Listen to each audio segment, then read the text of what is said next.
Hey guys, and welcome on the channel. In this beginner guide, I'm going to explain the basics of how to successfully evade attacks in Remnant 2 and how to stop dying. Before we start, I just want to make clear that this is a basic guide about dodging. There is a lot of great content out there when it goes deeper on the mechanics and maths, but I want to keep it simple on this one, and giving you some helpful tips and techniques. I wish I knew earlier when started playing the game. When I do casual plays and cup matches to help out other players beating the game, I always see the same mistakes been made over and over again when it comes down to dodge and surviving. But everything you basically need to know about dodging and surviving comes down to three things which you need to be aware of: patterns, timing, and strategy. No worries, I'll get you covered. Patterns. So, what does that actually mean? As you may already be aware of, every mob or boss in Remnant 2 follows a straight pattern which you can learn, or at least predict. A boss like Annihilation, for example, doesn't do its attacks randomly. Every attack chain always goes down the same path. Even some of them can be mixed up during a fight. As you can see, this attack chain start animation, for example, is followed by a big slam which caused this AoE wave. And this one in the second stage always stops at the same point, then switching to the other face and continues back where it was before. So even you don't know which attack chain is probably going to hit you in the face, you at least can be aware of. For sure, this needs practice and can be quite time-consuming on some bosses. But just knowing the fact that all of this going down these straight patterns will definitely give you an advantage over a fight. Timing. Even this is the most obvious one. There may be some things to know here which can help you to time your dodges better, like the fact that you can extend the time window in which an attack counts as successfully dodged using specific gear, skills, or a trait. But one of the most important things when it comes down to timing on your dodges is even a very simple one. Listen to the sound. No, I'm serious. Almost every attack is leaded by a very specific and remarkable sound. Let's look back at this attack. You can clearly hear that sword-drawing sound before the boss strikes. That is extremely important, especially when you, like for example, are reviving a teammate and don't have the animation in focus.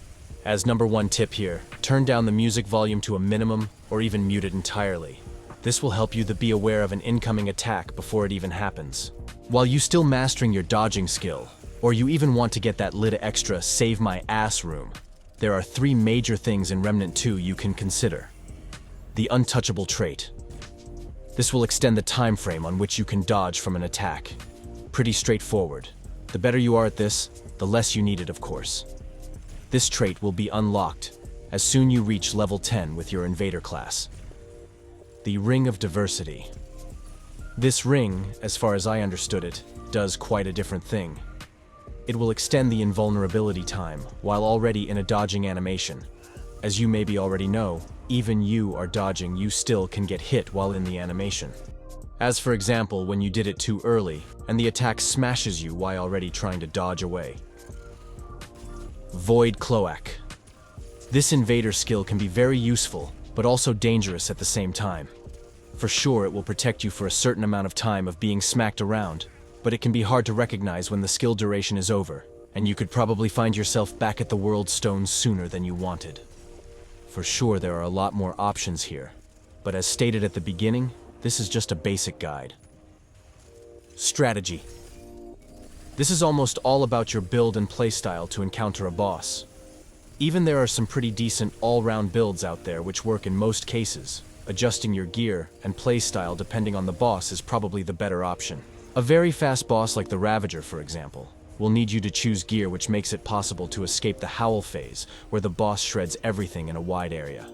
Yes, of course you can go with a build like the Root Doctor and keep staying in there, but this is all about dodging. So to survive these phases or the quickly hitting attacks, you need a build which is capable of escaping fast, and most important, often enough. Even you do this with the fitness trait, concussions, the Misty Step combo, or just with increased movement speed. This all needs to be considered. On the other hand, there are some static bosses like Mother Mind, which deal very high damage attacks from which most of them will one-hit you on the higher difficulties on which you can focus more on other things on your build than fast dodging.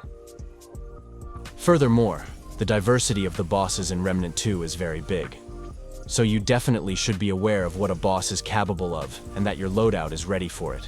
You can experiment with different things as mentioned, but at the end and above all, it also should suit your preferred playstyle. Last but not least, even you heard all the things. The most fun part of the game, in my opinion, is to experiment with your builds until you find something that suits you. As another advice, you can join the Remnant 2 official Discord, where you can discuss with others and asking for help. The community there is really awesome.